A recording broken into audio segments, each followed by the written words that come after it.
I actually remember when I finally did medically retire in August of 2018, I was still ashamed and embarrassed to tell anybody outside my inner circle of what I had gone through and, all the things that I'd experienced and the feelings that I was having because I remember thinking initially when I asked for help that there was something wrong with me that, people wouldn't understand and that I was the only one.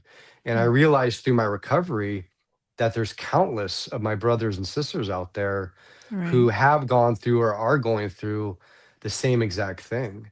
And until you start to get that help and until you start to meet other people in the same situations and see how they've come through it and see how they've come, recovered, Yeah. that's what truly gives you hope.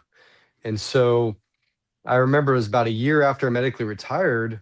Ironically enough, this podcast host, and I'd never been on a podcast, I'd never publicly shared my story.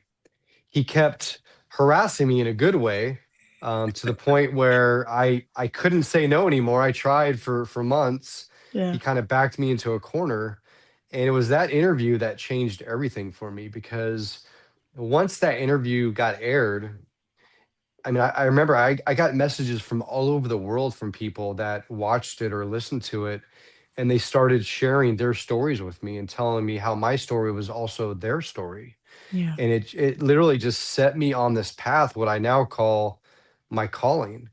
This is my purpose. This is why, other than my daughter, the reason I get up every single day is because I want to give back and show people the light. I want to show them the hope